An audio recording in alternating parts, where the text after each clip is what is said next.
नमस्ते दोस्तों, मैं सूर सिंह सोलंकी। आप सभी का कौटिल्य द्वितीय एकेडमी में स्वागत है। हम पिछले 4 दिन से वीडियो अपलोड करते आ रहे हैं और हम यूपीएससी और एमपीपीएससी की जो स्पेशल तैयारी करते हैं उनके लिए वीडियो बना रहे हैं। तो आप सभी लोगों का एक बार फिर से हमारी कोचिंग कौटिल्य द्वितीय में स्वागत है। आप जैसे युवाओं साथियों से मेरा अनुरोध है कि जो भी हमारे वीडियो देख रहे हैं वो लाइक शेयर करना ना भूले और कमेंट बॉक्स में कमेंट भी करें, ताकि हमको ये समझ में आए कि हमारे जो वीडियो बना रहे हैं हम वो किस प्रकार से है और हमने उसमें क्या सुधार करने की आवश्यकता है। तो सबसे पहले बात आती है कि हमने पिछले वीडियो में भूगोल के विषय प्रवेश के ऊपर बात करी थी। तो भूगोल को समझने के लिए सामान्य भूगोल, भौतिक भूगोल और आर्थिक भूगोल और राजनीतिक भूगोल में बांटा था। तो उसमें जो सामान्य भूगोल था उसका ही एक टॉपिक है ब्रह्मांड, आकाशगंगाएं एवं तारे। तो आज हम इस वीडियो में यही देखेंगे कि ब्रह्मांड है क्या और ब्रह्मांड के अंतर्गत कौन कौन सी पिंडें आती है। तो सबसे पहले आता है ब्रह्मांड। ब्रह्मांड ब्रह्मांड यानी कॉस्मोस, इंग्लिश में बोलते हैं कॉस्मस। तो जो ब्रह्मांड है, ब्रह्मांड में असंख्य आकाशगंगाएं और असंख्य ताराएं और असंख्य छोटे बड़े पिंड पाए जाते हैं। उन पिंडों को समूह को सामूहिक रूप से ब्रह्मांड कहते हैं। और ब्रह्मांड एक अनंत है और अनंत ब्रह्मांड में बहुत सारे छोटे बड़े पिंड है, उनका हम अध्ययन करते हैं कॉस्मोस के अंतर्गत। तो सबसे पहले आता है जो ब्रह्मांड है, वो ब्रह्मांड दो चीजों से मिलकर बना होता है। सबसे पहली बात आता है पदार्थ। पदार्थ मैटर। पदार्थ तो वह कण होता है या पदार्थ तो वह होता है जिसका आकार, आयतन और उसका द्रव्यमान होता है, उसे बोलते हैं पदार्थ। तो पदार्थ से एक मिलकर बना है और दूसरा है ऊर्जा। अब पदार्थ के अंतर्गत इसमें आकाशगंगाएं आएगी। आकाशगंगा के अंतर्गत फिर उसी में तारों से मिलकर बनी होती है आकाशगंगाएं, और आकाशगंगाओं में लाखों की संख्या में आकाशगंगाएं पाई जाती है, तारे पाए जाते हैं। और उन्हीं तारों में एक सूर्य भी है और सूर्य में ही हमारे जो सौर मंडल है उनका निर्माण हुआ है और सौर मंडल से ही उपग्रह, ग्रह, क्षुद्र ग्रह, धूमकेतु इत्यादि का हम अध्ययन करेंगे। तो आइए हम आगे वीडियो में देखते हैं। सबसे पहले आता है प्रस्तावना। प्रस्तावना के अंतर्गत जब मनुष्य के मस्तिष्क में जब संपूर्ण विश्व का चित्र सामने उभर कर आया तो उसे ब्रह्मांड की संज्ञा दी गई। और ब्रह्मांड के अंतर्गत सबसे पहले जो ब्रह्मांड है उसे क्या कहते हैं कि जैसे ही ये हमारे सामने चित्र छवि विश्व की उभर कर आई तो हम उसे ब्रह्मांड की संज्ञा दी। और जैसे ही हम आगे आधुनिकता की ओर बढ़े तो जो हमारे खगोल शास्त्री थे मिस्र यूनानी परंपरा के, जिसका नाम था क्लॉडियस टालमी। क्लॉडियस टालमी, उन्होंने 140 ईसा पूर्व को उसने एक अवधारणा दी थी। उस अवधारणा के अनुसार उसका नाम था होलो जियोसेंट्रिक अवधारणा दी थी। उनके अनुसार जो ब्रह्मांड है उसका केंद्र बिंदु जियो यानी पृथ्वी है, ऐसा माना गया। और बाद में जैसे जैसे और समय आगे बढ़ा तो उसके ऊपर फिर निकोलस कापरनिकस 1543 ईस्वी में तक आते आते टालमी की जो अवधारणा थी वही सही मानी जाती थी। जब 1543 में पोलैंड का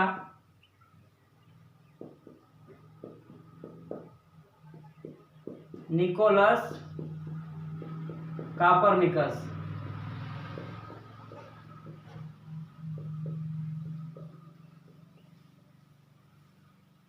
उन्होंने जियोसेंट्रिक अवधारणा को गलत ठहराते हुए उन्होंने एक नई अवधारणा दी थी जिसका नाम है हेलियोसेंट्रिक अवधारणा। इस धारणा के अनुसार जो ब्रह्मांड है उस ब्रह्मांड का केंद्र बिंदु पृथ्वी को न मानते हुए सूर्य को माना गया। क्या माना गया? सूर्य को केंद्र बिंदु माना गया। और जो अन्य उपग्रह है, ग्रह है, वो तारे हैं, वो उनके चारों ओर चक्कर लगाते सा माना गया। कौन सी अवधारणा के अनुसार? हेलियोसेंट्रिक अवधारणा के अनुसार। बाद में और समय आगे बढ़ा और समय के बढ़ने के साथ साथ आधुनिकता आई और आधुनिक उपकरण, जब गैलीलियो ने 1609 में दूरबीन का आविष्कार किया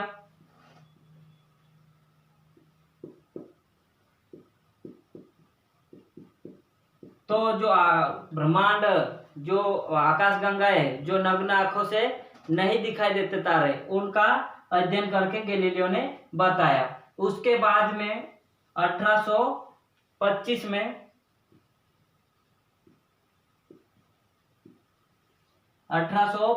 में विलियम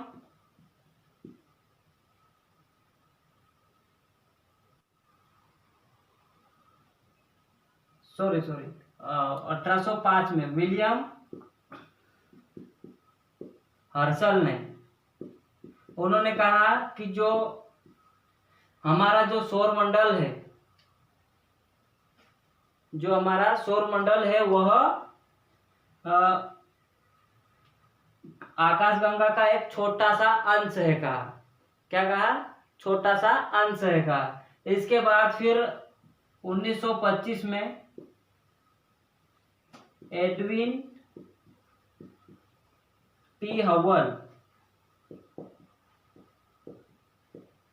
ने बताया कि जो दृश्य पथ दिखाई देता है ब्रह्मांड के अंदर, उसका जो व्यास है उसे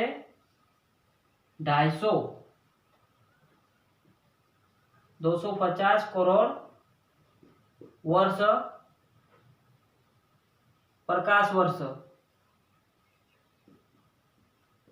वर्ष माना।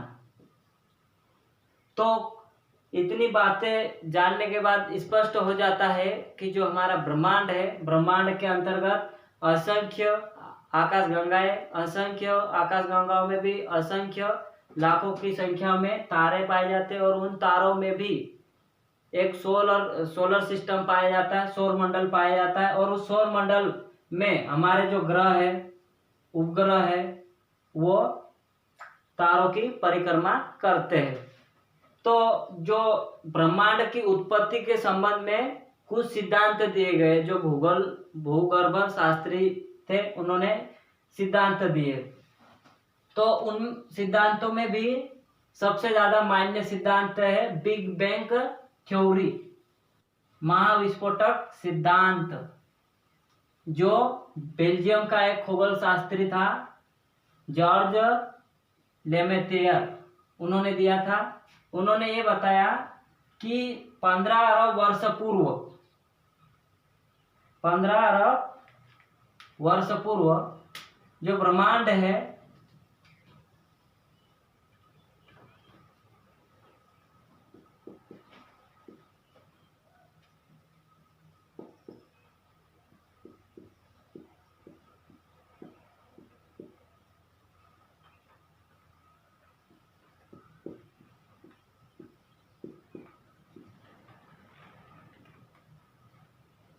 जॉर्ज लेमेथियर ने दिया था इस थ्योरी को।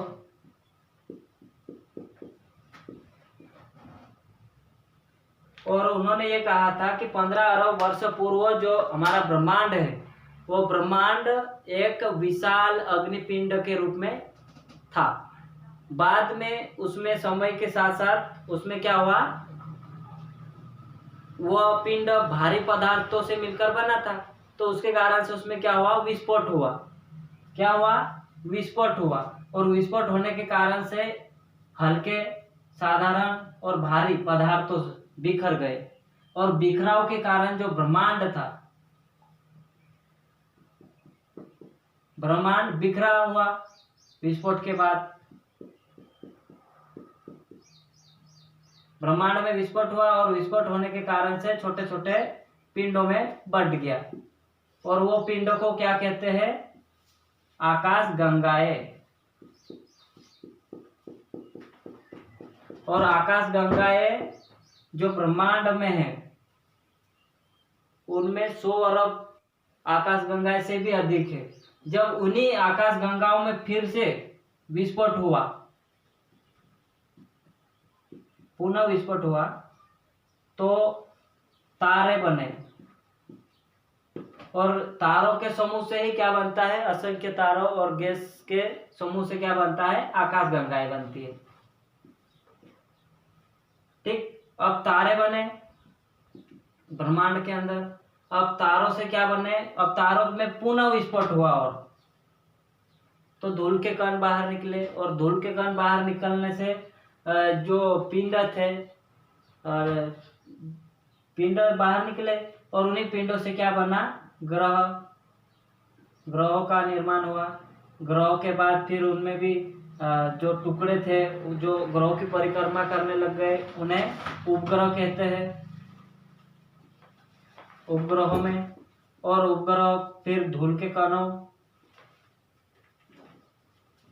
धूल कणों और अन्य पिंडों में बना। इस प्रकार से यह सिद्धांत था, जिसमें क्या हुआ, ब्रह्मांड का निर्माण हुआ। ब्रह्मांड में जितने भी आकाश गंगाएं हैं, तारे हैं, ग्रह हैं, इनका निर्माण हुआ। अब जो ये तो किसका थ्योरी थी, बिग बैंग थ्योरी के अनुसार ब्रह्मांड में जो पिंड है, इनका विकास हुआ, ऐसा माना जाता है। अब इसका ये संदर्भ दिया जाता है जॉर्ज लेमेथियर के द्वारा, कि जो आकाश गंगाएं है वह निरंतर क्या हो रही है, फैल रही है, तो उनके बीच की दूरी का संदर्भ दिया जाता है। तो इस बिग बैंग थ्योरी को आधुनिक जो वैज्ञानिक है, उन्होंने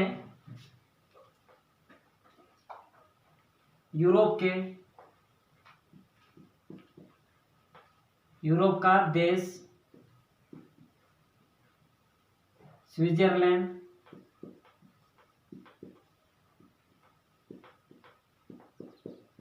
स्विट्जरलैंड की राजधानी,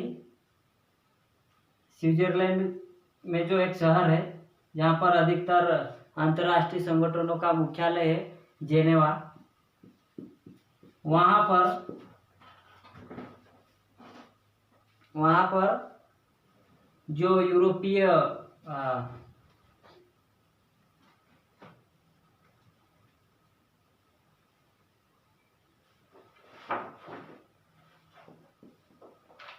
यूरोपियन रिसर्च अनुसंधान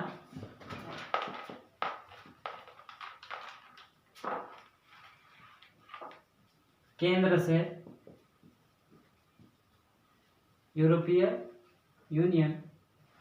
यूरोपियन अनुसंधान सेंटर के जो वैज्ञानिक थे, उन्होंने क्या किया, जेनेवा के में अंदर, भूमि के अंदर 30 किलोमीटर गहरा और 30 किलोमीटर लंबा और 100 मीटर गहरा एक गुफा बनाई, और गुफा के अंदर विश्व के 1000 से भी अधिक वैज्ञानिकों ने भाग लिया था। और वैज्ञानिकों ने इसमें भाग लिया, और भाग लेने के कारण से क्या हुआ कि जो पिंड है, वो पिंड क्या हुआ, उसे जो प्रोटॉन की जो प्रकाश आती है, प्रोटॉन बीम को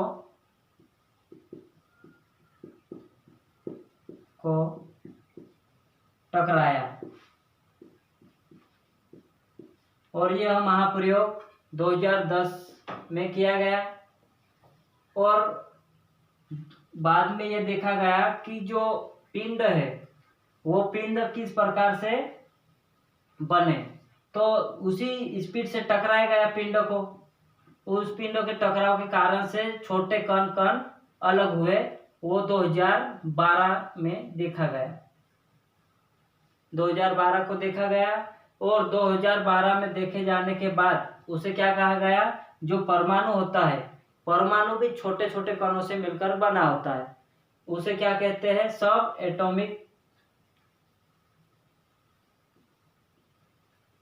एटॉमिक पार्टिकल कहते हैं। सब एटॉमिक पार्टिकल कहते हैं। और उसी सब एटॉमिक पार्टिकल के मिलने से क्या बनते हैं, ग्रह, उपग्रह, आकाशगंगा के जो तारे और पूरा ब्रह्मांड बनता है। इस प्रकार से क्या हुआ, जो बिग बैंग थ्योरी है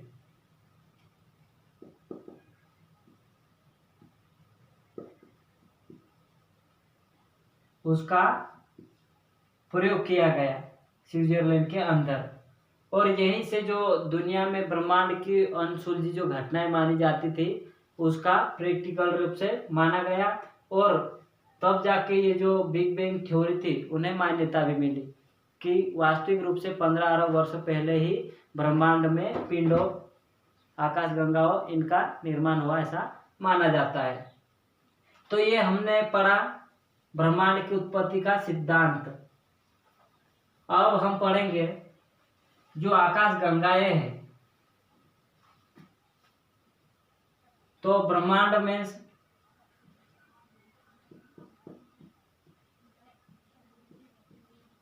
ब्रह्मांड के विस्फोट से क्या बनी है, आकाश गंगाएं।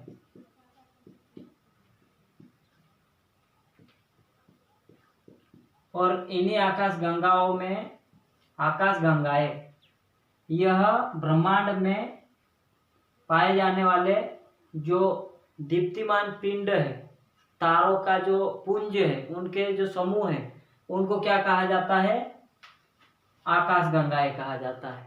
और उन्हीं आकाश गंगाओं में जो इनकी संख्या है ब्रह्मांड में, वो 100 अरब से भी अधिक आकाश गंगाएं है ब्रह्मांड में।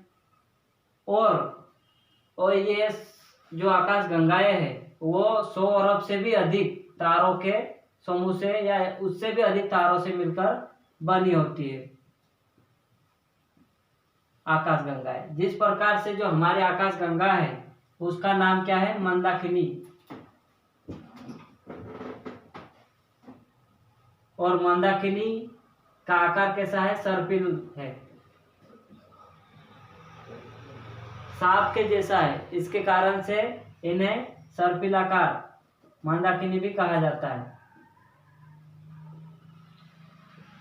और जो आकाश गंगाएं है उनकी संरचना पुराने और नए तारों के समूह के मिलने से बनी होती है। लेकिन जो केंद्रीय भाग है वहां पर तारों की संख्या, मतलब तारों का जो संकेंद्रण है वो अधिक होता है।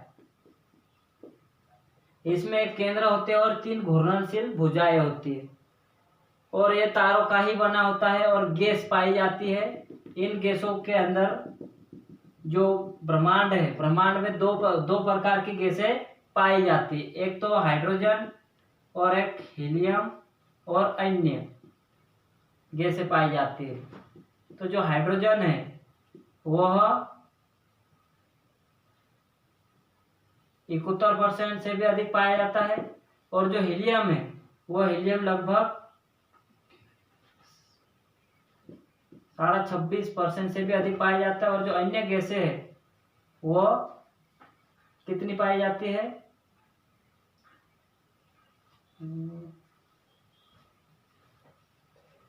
ठीक है। अन्य जो बाकी परसेंटेज बचा वो पाई जाती है। ठीक, अब इसमें क्या होता है, जो आकाश गंगाएं है, जो हमारी आकाश गंगा है मंदाकिनी ना, मंदाकिनी के अलावा अल्फा, लिमस है, हाइड्रा है, अन्य आकाश गंगाओं का नाम है। तो क्या हुआ कि जो आकाश गंगा है, आकाश गंगा के एक कोने पर क्या है, हमारा सूर्य है। क्या है, हमारा सूर्य।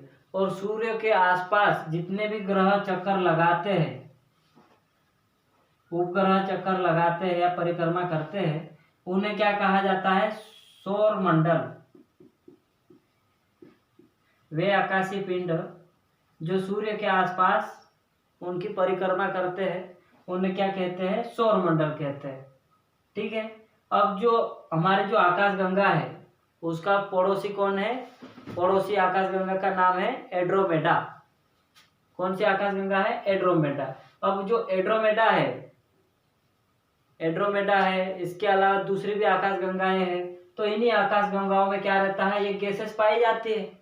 और 2017 में हमारे भारत के जो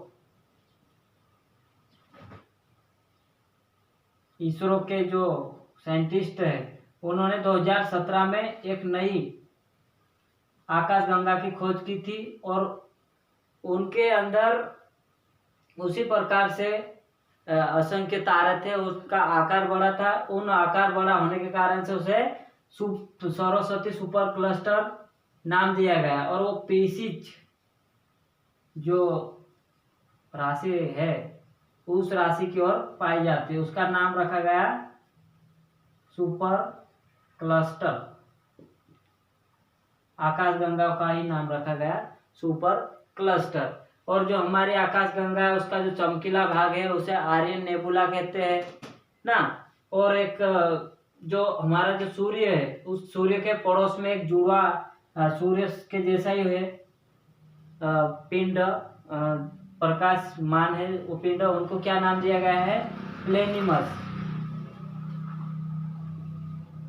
और जो हमारी जो सूर्य है, सूर्य के जो पड़ोस में एक और अन्य तारा है, उन तारों को क्या नाम दिया गया है, प्राक्सिमा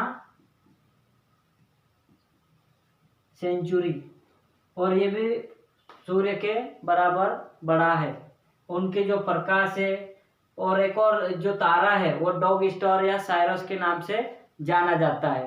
तो ये था हमारी आकाश गंगाओं के बारे में सामान्य जानकारी।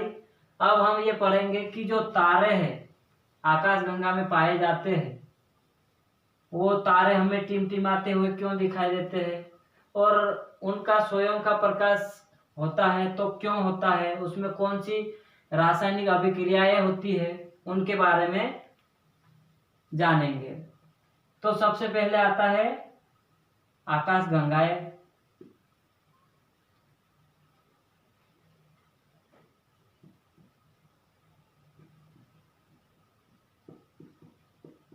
और आकाश गंगाएं असंख्य तारों से मिलकर बनी होती है। और इन तारों में दो गैसें मुख्य रूप से पाई जाती है, हाइड्रोजन और हीलियम गैसें।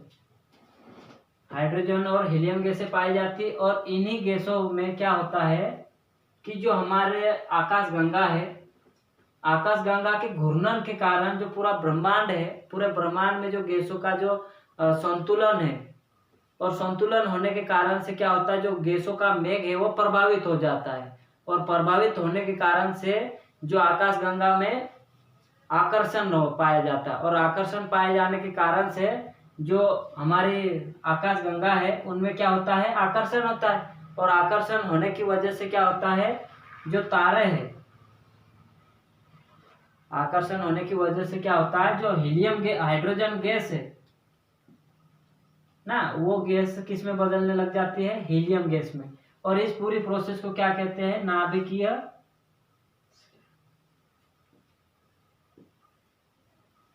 संलयन बोलते हैं।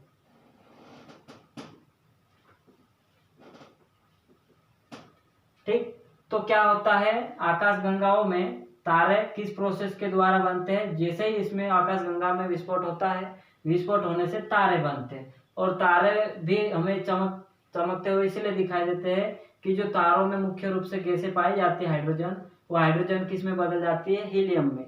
और ये कहाँ पर होती है, तारे के सेंट्रल भाग में ये प्रोसेस शुरू होती है, केंद्र में।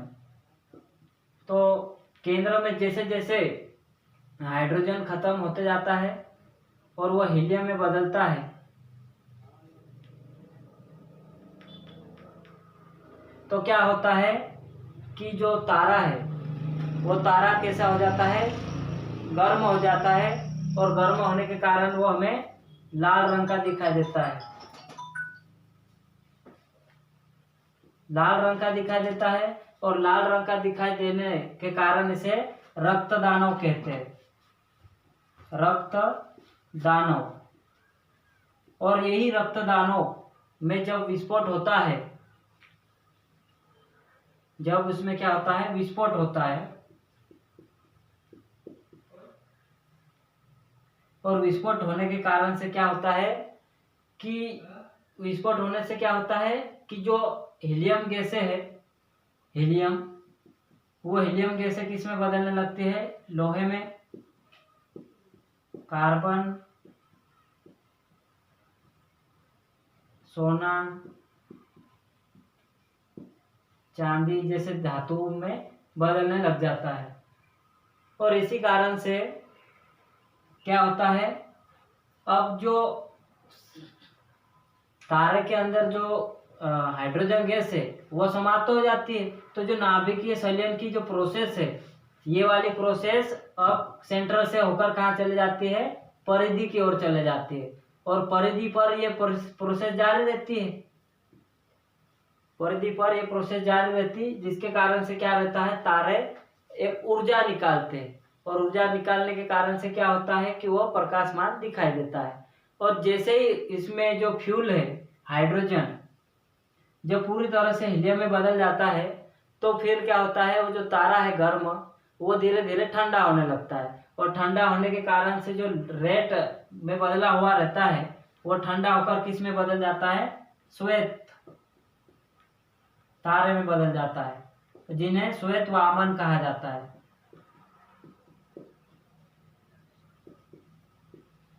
और जब इसी दौरान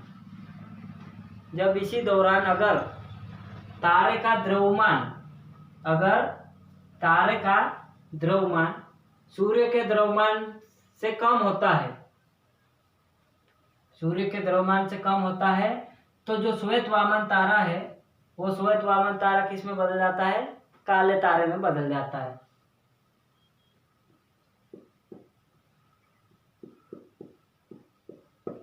ठीक।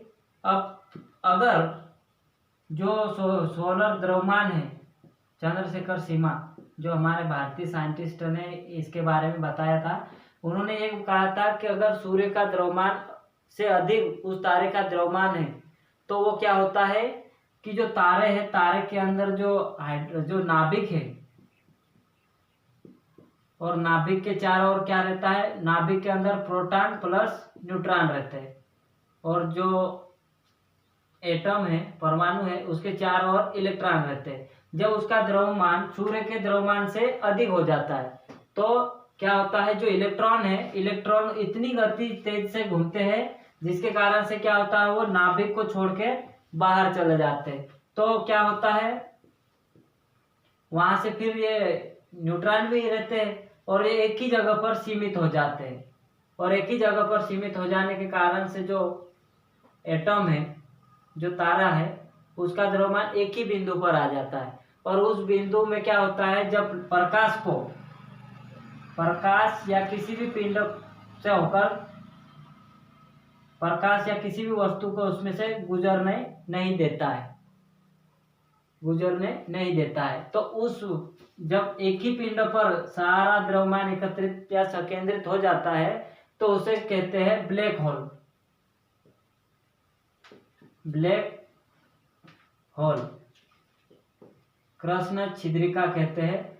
और इसके बारे में आज तक जो साइंटिस्ट है उन्होंने सर्च करने का प्रयास किया, कि ये जो ब्लैक होल है उसका द्रव्यमान एक ही जगह पर केंद्रित हो जाता है और वो किस प्रकार से प्रभावित करता है, और ये जो है वो हम देख भी नहीं सकते हैं, इतना कम हो जाता है। तो उसके कारण से ब्लैक होल का निर्माण होता है। और एक जो आधुनिक साइंटिस्टों ने क्वेसर करके एक 2 या 2 से अधिक जो ब्लैक होल पाए जाते हैं, उस ब्लैक होलों को क्या नाम दिया है, क्वेसर नाम दिया है। और इस प्रकार से जो जीवन चक्र है, ये जीवन चक्र किस में पाया जाता है, तारे के अंदर पाया जाता है। इस प्रकार से तारे बनते हैं, टूटते हैं, और ये प्रोसेस तब तक जारी रहती है जब तक कि उसके अंदर जो फ्यूल या ईंधन हाइड्रोजन है, हाइड्रोजन बदलकर हीलियम और हीलियम पदार्थ बदलकर अन्य तत्वों में न बदल जाए। तो जो हमारे पृथ्वी पर जो आधुनिक आवर्त सारणी में जो तत्व है 118, तो उन तत्वों का निर्माण भी इन्हीं से हुआ। इससे यह सिद्ध हो जाता है कि जो ब्रह्मांड में आकाश गंगाएं हैं, और आकाश गंगाओं के विस्फोट से क्या हुआ है, तारे बने, और तारों के विस्फोट से क्या बना हुआ है, ग्रह उपग्रह बने हुए। और इन्हीं उपग्रहों में क्या हुआ है, छोटे छोटे कणों से मिलकर कौन बना हुआ है, परमाणु बना है। और परमाणु से ही क्या बना हुआ है, जो परमाणु से मिलकर अणु बना, और अणुओं से मिलकर क्या बना, यौगिक, और यौगिकों से मिलकर क्या बना है, यौगिकों से मिलकर बनने से क्या बना है, एक जीव बना है। या फिर ये जो संसार में जितनी भी चीजें दिख रही है वो बनी है। तो इस प्रकार से हमने आज इस टॉपिक में ये पढ़ा कि ब्रह्मांड है क्या, ब्रह्मांड की उत्पत्ति कैसे हुई, और ब्रह्मांड में जो आकाश गंगाएं हैं वो किस प्रकार से है, और आकाश गंगाओं के विस्फोट से जो तारे बने और उन तारों का जो जीवन चक्र है वो किस प्रकार से होता है और क्यों होता है, और चमकीले क्यों दिखाई देते हैं, वो नाभिकीय संलयन प्रोसेस के बारे में भी जाना। और इस वीडियो को देखने से पूर्व जो हमारा पूर्व इस भूगोल के विषय प्रवेश के ऊपर बना है लेक्चर फर्स्ट, उसको पहले देखें। उसमें जो सामान्य भूगोल है उसके अंतर्गत आता है ब्रह्मांड, और ब्रह्मांड के अंतर्गत ही आते हैं आकाश गंगाएं और तारे आते हैं। और तारों से क्या होता है, तारों के चारों ओर चक्कर लगाने से सौरमंडल का निर्माण होता है ग्रहों के, और ग्रहों से ही फिर ग्रहों के जो चक्कर लगाते हैं वो उपग्रह बनते हैं, और उपग्रह से ही क्या होता है, छोटे छोटे धूल के कण रहते हैं। तो हम अगले लेक्चर में जब आएंगे तब हम सौरमंडल के ऊपर चर्चा करेंगे। जो हमारा सौरमंडल है जिसका मुख्य सूर्य है, और उनमें जो ग्रह है, उपग्रह है, किस ग्रह के उपग्रह ज़्यादा है और वो किस कलर में दिखाई देते हैं, और वहाँ पर क्या चल रहा है। और आधुनिक में अभी चर्चा में है बोले तो UAE का जो होप मिशन है चंद्रमा पर पहुँच चुके हैं, और नासा का भी वहाँ पर अभियान पहुँच चुका है। तो उन ग्रहों पर ये वो पता जांच करने के लिए गए हुए हैं कि वहाँ पर जो भंडार है खनिजों के, वहाँ का जो वातावरण है वो किस प्रकार से हमारे वायुमंडल या पृथ्वी को प्रभावित करते हैं, उसके बारे में जानने के लिए प्रयास किया जा रहा है। थैंक यू दोस्तों, अगले लेक्चर में मिलते हैं। धन्यवाद।